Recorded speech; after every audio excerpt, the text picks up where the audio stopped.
ધોરણ 11 કોમર્સ વાણિજ્ય વ્યવસ્થા અને સંચાલનની અંદર પ્રકરણ નંબર 7ની આપણે ચર્ચા કરતા હતા, જેમાં જાહેર ક્ષેત્રનો અર્થ અને એની લાક્ષણિકતાઓ જે છે એ આપણે અગાઉ સમજી હતી. હવે જાહેર ક્ષેત્ર જે છે એના અલગ અલગ પાછા 3 સ્વરૂપો છે: ખાતાકીય સંચાલન, જાહેર નિગમ અને સરકારી કંપની. એક પછી એક ફરી પાછું આપણે એને સમજીએ. તો સૌ પ્રથમ છે ખાતાકીય સંચાલન, જેને આપણે સરકારી ખાતા તરીકે પણ ઓળખીએ છીએ. રેલવે ખાતું, પોસ્ટ ખાતું, નાણાં ખાતું, આવી રીતે અલગ અલગ ખાતાથી આપણે એને ઓળખીએ છીએ અને એ અલગ અલગ ખાતાનું અલગ અલગ રીતે સંચાલન કરવામાં આવે છે. બરાબર, જોઈએ આપણે. સરકાર હંમેશા પોતાનું કામકાજ જુદા જુદા ખાતા દ્વારા સંભાળે છે. સરકાર જે છે એ પોતાનું જે કામ છે એ અલગ અલગ ખાતા દ્વારા સંભાળે અથવા તો અલગ અલગ ખાતા દ્વારા એનું સંચાલન કરવામાં આવે છે. હમણાં હું બોલ્યો કે ભાઈ નાણાં ખાતું, ખેતીવાડી ખાતું છે, માનવ સંસાધન ખાતું છે, બરાબર, નાણાં ખાતું, આવી રીતે અલગ અલગ ખાતા દ્વારા સરકાર જે છે એ પોતાનું સંચાલન સંભાળે છે, કામકાજનું સંચાલન સંભાળે છે.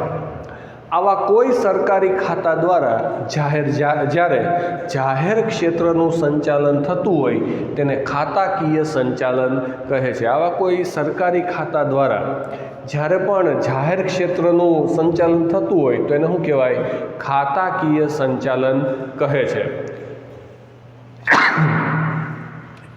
જાહેર ક્ષેત્રના એકમનું સંચાલન સરકારી અધિકારીઓ દ્વારા થાય છે અને બધા કર્મચારીઓ સરકારી કર્મચારી ગણાય છે. આજે જાહેર ક્ષેત્રના એકમનું સંચાલન જે છે એ કોના દ્વારા થાય? સરકારી અધિકારીઓ દ્વારા થાય. અને આ બધા સરકારી અધિકારીઓ જે છે એ સરકારી કર્મચારીઓ પણ કહેવાય, સરકારનો કર્મચારી ગણ પણ કહેવાય. સરકારી ખાતા કેન્દ્ર અથવા રાજ્ય સરકાર દ્વારા સંચાલિત હોય છે અને તેમને કેન્દ્ર અથવા રાજ્ય સરકારના નીતિ નિયમો લાગુ પડે છે. સરકારી ખાતું જે છે એના જે કર્મચારીઓ છે, બરાબર, અથવા તો એનું સંચાલન જે છે એ કાં તો રાજ્ય સરકાર દ્વારા થતું હોય અથવા તો કેન્દ્ર સરકાર દ્વારા થતું હોય. એને રાજ્ય કે કેન્દ્રના જે કાંઈ પણ નીતિ નિયમો હોય, સરકારે બનાવેલા જે કાંઈ પણ નીતિ નિયમો હોય ને એ એને લાગુ પડે છે. દાખલા તરીકે ટપાલ ખાતું, રેલવે ખાતું, નાણાં ખાતું, આ બધું જે બોલ્યો એ બધા સરકારી ખાતા કહેવાય અને એનું સંચાલન જે છે એ સરકારી અધિકારીઓ અથવા તો કર્મચારીઓ દ્વારા કરવામાં આવે છે. ને આ બધા જે કામ કરતા હોય ખાતાઓની અંદર એ બધા સરકારી કર્મચારીઓ કહેવાય છે. ત્યાર પછી એની લાક્ષણિકતાઓ, સરકારી ખાતાની લાક્ષણિકતાઓ. નાણાંની ફાળવણી.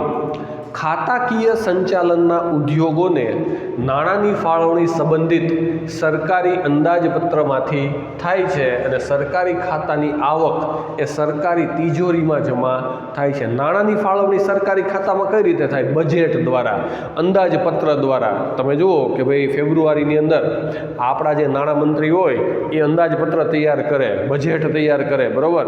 એ બજેટ દ્વારા અલગ અલગ ખાતાને નાણાંની ફાળવણી કરવામાં આવે છે અને અલગ અલગ ખાતાને જે નાણાંની ફાળવણી કરવામાં આવે એના દ્વારા માની લો કે આવક થાય તો એ જમા શેમાં થાય? સરકારી તિજોરીમાં, એટલે કે સરકાર પાસે એ જમા થાય. વળી પાછી ગમે ત્યાં ખર્ચ કરવાનો હોય, ફાળવણી કરવાની હોય સરકારી ખાતાની અંદર, ત્યારે વળી પાછી સરકારની તિજોરીમાંથી જ એનો ઉપયોગ કરવામાં આવે છે. હિસાબોની જાળવણી. સરકારી ખાતાના હિસાબોની જાળવણી જે તે વિભાગ દ્વારા કરવામાં આવે છે અને તેનું ઓડિટ નિયંત્રક અને મહાલેખા પરીક્ષક દ્વારા કરવામાં આવે છે. સરકારી ખાતા જે હોય એના હિસાબોથી અલગ જ વિભાગ દ્વારા તૈયાર કરવામાં આવતા હોય. અલગ અલગ વિભાગ દ્વારા જે એ ખાતા હિસાબો રાખવામાં આવતા હોય એનું ઓડિટ એટલે કે ચેકિંગ જેને કહેવાય, ઇન્સ્પેક્શન જેને કહેવાય, એ કોણ કરે? તો કે ઓડિટ નિયંત્રક અને મહાલેખા પરીક્ષક, જેને અંગ્રેજીમાં કેગનો રિપોર્ટ એને કહે, comptroller and auditor general of India. એક પ્રકારનો સીએ જ હોય. સરકારી સીએ હોય, સરકાર દ્વારા નિમેલ વ્યક્તિ હોય, સરકારનો જ અધિકારી હોય અને સરકારી કર્મચારી જ કહેવાય. અલગ અલગ વિભાગની અંદર આ જે વિભાગો હોય એના હિસાબો એના દ્વારા તપાસવામાં આવે, એના દ્વારા એનું ઓડિટ કરવામાં આવે અને ઓડિટનો જે રિપોર્ટ આપવામાં આવે એને કેગનો રિપોર્ટ કહેવાય. Controller and auditor general of India A audit કરવાનું કામ કરે, હિસાબોની તપાસણી કરવાનું કામ આના દ્વારા કરવામાં આવે. કર્મચારીઓની નિમણૂક. ખાતાકીય સંચાલનના કર્મચારીઓ સરકારી કર્મચારી ગણાય છે, તેથી તેમની ભરતી, નિમણૂક અને તેમની સેવાની શરતો અન્ય સરકારી કર્મચારીઓ જેવી જ હોય છે. કર્મચારીઓ જે છે એની નિમણૂક આ ખાતાની અંદર કોણ કરે? તો કે ભાઈ સરકારી કર્મચારીઓ ગણાય. કોણ? ખાતાકીય સંચાલનના કર્મચારીઓ હોય. એની જે કાંઈ પણ ભરતી છે, એની જે કાંઈ પણ નિમણૂક છે, એની જે કાંઈ સેવાની શરતો છે એ સરકારના કર્મચારીઓ જેવી જ હોય છે. બરાબર? એટલે એની ભરતી જે છે, એની નિમણૂક જે છે એ સરકાર દ્વારા કરવામાં આવે. સરકારી સંચાલન અને અંકુશ.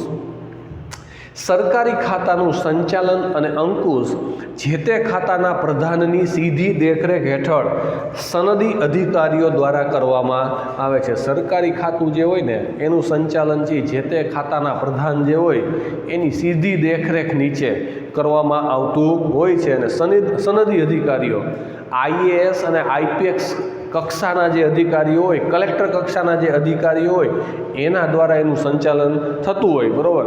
એ જે આઈએએસ અને આઈપીએસ હોય એના ઉપરી તરીકે જે તે ખાતાના પ્રધાન, નાણાં પ્રધાન હોય એટલે મિનિસ્ટર જેને આપણે કહીએ. બરાબર? ખેતીવાડી હોય, કૃષિ ખાતું તો એના કૃષિ મંત્રી હોય. પછી માની લો કે માનવ સંસાધન મંત્રાલય છે તો એના પણ મિનિસ્ટર હોય, હ્યુમન રિસોર્સ મિનિસ્ટ્રી જેને કહેવાય. બરાબર? ત્યાર પછી તમે જુઓ તો રેલવે છે તો રેલવે ખાતાના પ્રધાન અલગ હોય. ઉડ્ડયન ખાતું હોય, પ્લેનની સેવાને લગતું, વિમાન સેવા જે કહેવાય, હવાઈ સેવા, તો એના પ્રધાન પણ અલગ હોય. અને એના નીચે પાછા સનદી અધિકારીઓ કામ કરતા હોય. ને સનદી અધિકારીઓ છે સરકારી કર્મચારી જ કહેવાય. એના દ્વારા એનો સંચાલન અને અંકુશ રાખવામાં આવે. રાજ્ય સરકારની વાત કરીએ તો અલગ અલગ સચિવો હોય જે અલગ અલગ ખાતાનું સંચાલન કરતા હોય. એ સચિવોની ઉપર વળી પાછા જે તે ખાતાના પ્રધાન હોય. ઉત્તરદાયિત્વ.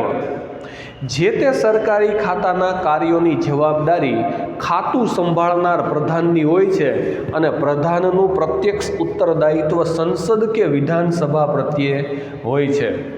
જે સરકારી ખાતાના કાર્યોની જવાબદારી છે એ જે ખાતું સંભાળવાવાળો જે પ્રધાન હોય ને એની હોય છે. પ્રધાન જે છે એનું એમાં પ્રત્યક્ષ ઉત્તરદાયિત્વ હોય, સંસદ કે વિધાનસભા પ્રત્યે એનું ઉત્તરદાયિત્વ હોય છે. જેના દ્વારા ખાતું ઊભું કરવામાં આવ્યું હોય, જેના દ્વારા એ જાહેર ક્ષેત્ર ઊભું કરવામાં આવ્યું હોય, રાજ્ય સરકાર હસ્તક હોય તો વિધાનસભા પ્રત્યેનું ઉત્તરદાયિત્વ હોય. કેન્દ્ર સરકારની જવાબદારી કે કેન્દ્ર સરકારની માલિકી હોય તો સંસદ પ્રત્યે જે તે કર્મચારીનું ઉત્તરદાયિત્વ હોય છે.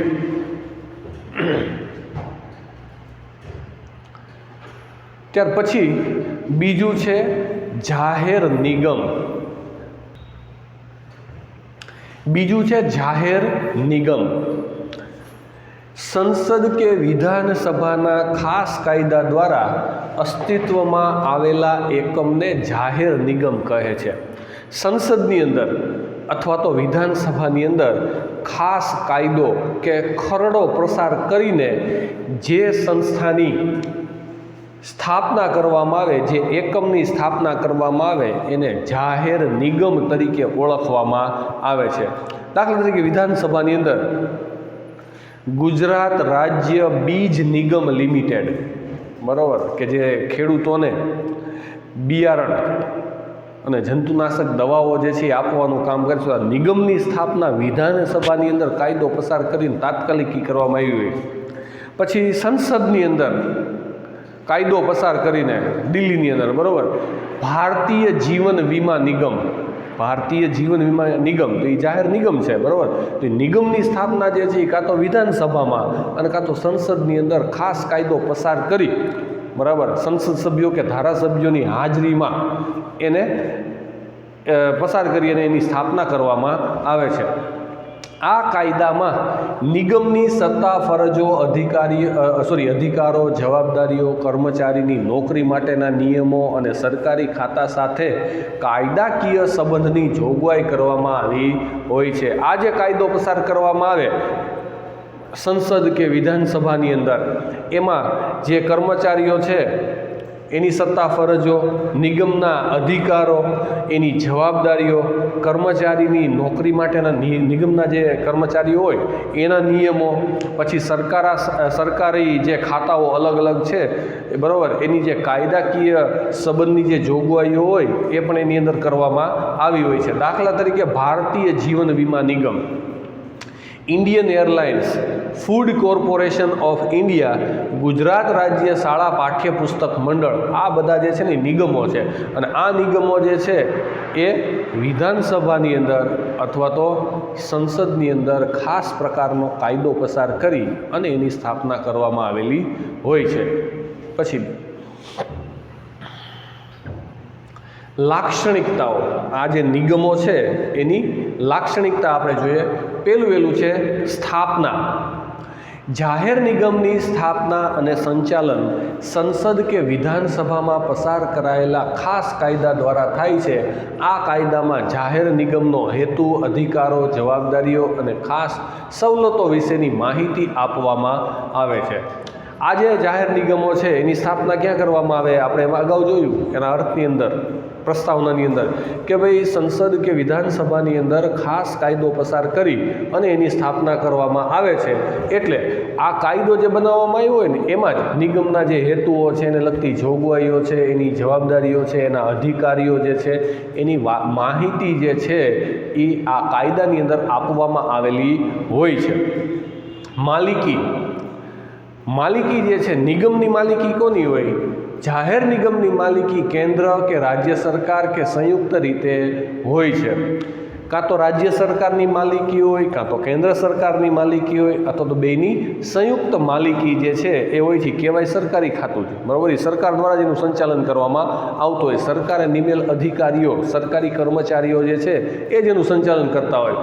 જાહેર નિગમની નાણાકીય જવાબદારી અને નફાની વહેંચણી સરકાર હસ્તક હોય છે. આ જે જાહેર નિગમ છે એની નાણાકીય જવાબદારી અને એમાં જે નફો થાય એની વહેંચણી જે છે એ કોના હસ્તક હોય? તો કે સરકાર હસ્તક એ હોય છે. જો નુકસાન થાય તો સ્વાભાવિક રીતે તે સરકારે ભોગવવાનું રહે. નિગમની અંદર નુકસાન થાય તો સરકારે જ ભોગવવાનું હોય, અને જો નફો થાય તો પણ એ સરકારે ભોગવવાનું હોય છે, કારણ કે સરકાર દ્વારા જ એનું સંચાલન કરવામાં આવે છે. એટલા માટે સરકાર દ્વારા મૂડી ભંડોળ, જાહેર નિગમને સરકાર દ્વારા મૂડી પૂરી પાડવામાં આવે છે. તે સરકાર અને જાહેર જનતા પાસેથી ઓછીની મૂડી પણ જરૂર હોય તો મેળવી શકે. સરકાર દ્વારા મૂડી ભંડોળ, આવા જાહેર નિગમો જે છે, નિગમોની સ્થાપના કરતા સમયે નાણાંની જે જરૂરિયાત છે એ સરકાર દ્વારા પૂરી પાડવામાં આવે છે. આમ છતાં પણ વધારે નાણાંની જરૂર હોય તો જાહેર જનતા પાસેથી ઓછીની મૂડી લઈ અને નિગમની સ્થાપના કરવામાં આવે છે અને મૂડી ભંડોળ ઊભું કરવામાં આવે છે. અલગ અસ્તિત્વ, જાહેર નિગમ કાયદાકીય રીતે અલગ વ્યક્તિત્વ ધરાવે છે, જેથી કંપની તરીકેના બધા જ લાભ મેળવી શકે. જાહેર નિગમ છે એ ખાસ કાયદા દ્વારા સંસદ કે વિધાનસભાની અંદર એની સ્થાપના કરવામાં આવેલી હોય, એટલે કંપનીને જેવા અધિકારો પ્રાપ્ત થાય, કંપની તરીકેના જે કાંઈ પણ લાભ મળવા પાત્ર હોય એ તમામ પ્રકારના લાભ છે એ જાહેર નિગમને મળે છે. સંચાલનમાં સ્વતંત્રતા, કે ભાઈ નિગમની માલિકી કોની હોય? સરકારની હોય છે. માલિકી સરકારની હોવા છતાં નિગમ સંપૂર્ણ સ્વાયત્તતા ધરાવે છે. નિગમ જે છે એની માલિકી સરકારની હોય, સરકારની માલિકી હોવા છતાં પણ નિગમ જે છે એ સંપૂર્ણપણે નિર્ણય લેવા માટે સ્વતંત્રતા અનુભવે છે, એટલે કે એને સ્વતંત્રતા હોય છે. પ્રધાન, રોજબરોજના કાર્યોમાં દખલગીરી કરતા નથી. જેના અંડરમાં એ નિગમ આવતું હોય તો એને લગતા જે પ્રધાન હોય એ એમાં દખલગીરી કરતા નથી, એમાં એનું ઇન્ટરફિયરન્સ હોય નહીં.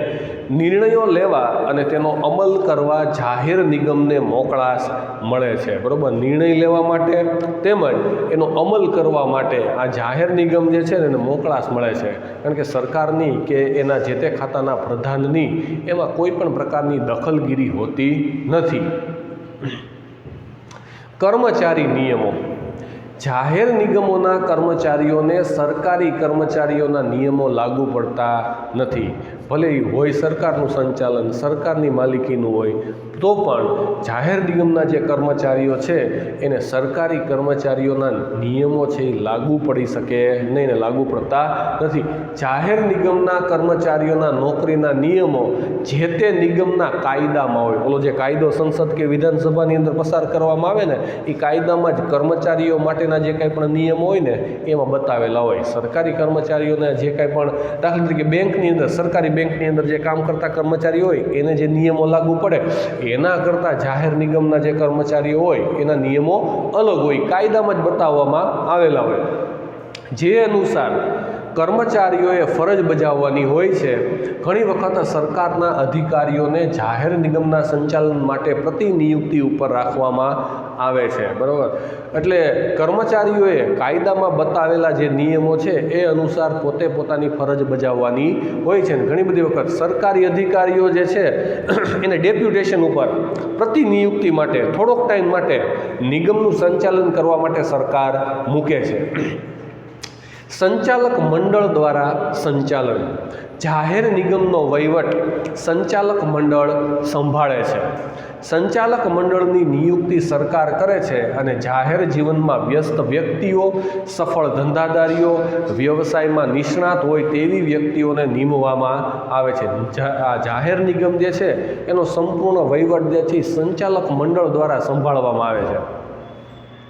સંચાલક મંડળની નિયુક્તિ જે છે એ પણ સરકાર દ્વારા કરવામાં આવે છે અને જાહેર જીવનમાં વ્યસ્ત વ્યક્તિઓ હોય, એ સફળ ધંધાદારી વ્યક્તિઓ હોય અથવા તો વ્યવસાયમાં નિષ્ણાત વ્યક્તિઓ હોય ને એને એમાં નિમવામાં આવે છે. આ જાહેર નિગમનો વહીવટ જે છે એ સંચાલક મંડળ દ્વારા કરવામાં આવે. પણ આ સંચાલક મંડળની અંદર કોણ હોય? જાહેર જીવનની અંદર જે વ્યસ્ત વ્યક્તિ હોય, ધંધાદારી કોઈ વ્યક્તિ હોય, જેને એનો અનુભવ હોય એવી વ્યક્તિઓનો મંડળમાં સમાવેશ કરવામાં આવે ને આ મંડળ જે છે એ જાહેર નિગમનું સંચાલન કરે છે. સંચાલક મંડળ નીતિ ઘડતરનું કાર્ય કરે છે. નીતિ નિયમો બનાવવાનું કામ સંચાલક મંડળ કરે, જ્યારે મુખ્ય વ્યવસ્થાપક તેના અમલનું અને નીતિ અનુસાર રોજબરોજના વહીવટનું કામ સંભાળે છે. જે વ્યવસ્થાપક હોય, જે મુખ્ય વ્યક્તિ જે હોય નિગમનો, બરાબર, એણે સંચાલક મંડળ દ્વારા જે નીતિ નિયમો બનાવવામાં આવ્યા હોય એનું સંપૂર્ણ પાલન કરી અને જાહેર નિગમનું સંચાલન કરવાનું હોય છે અને એનો સંપૂર્ણ વહીવટ પણ સંભાળવાનો હોય છે. સંસદ કે વિધાનસભાને જવાબદાર. નિગમની કાર્યવાહીનો અહેવાલ સંસદ વિધાનસભા સમક્ષ મૂકવામાં આવે છે. માટે નિગમો ગ્રાહકોના અથવા જાહેર જનતાના ભોગે વધુ નફો કમાવાની વૃત્તિ રાખી શકતા નથી. આથી સંસદ અને વિધાનસભાનો અંકુશ રહે છે. નિગમના કર્મચારીઓ જે છે એણે સંપૂર્ણ નિગમનો અહેવાલ, એના વહીવટનો કે હિસાબનો અહેવાલ, રિપોર્ટ જેને કહેવાય, એ કાં તો સંસદમાં કાં તો વિધાનસભામાં રજૂ કરવાનો હોય છે. એટલે નિગમના જે ગ્રાહકો હોય ને એનું કર્મચારીઓ દ્વારા શોષણ થઈ શકતું નથી. કર્મચારીઓ દ્વારા જાહેર જનતા જે છે એનું શોષણ કરવામાં આવતું નથી. આથી એ સંસદ અને વિધાનસભા જે છે એનો અંકુશ નિગમ ઉપર રહે છે. ત્યાર પછી ત્રીજું છે સરકારી કંપની. હવે આ જે સ્વરૂપ છે એ હવે પછીના લેક્ચરની અંદર આપણે પાછો આગળ ચલાવશું.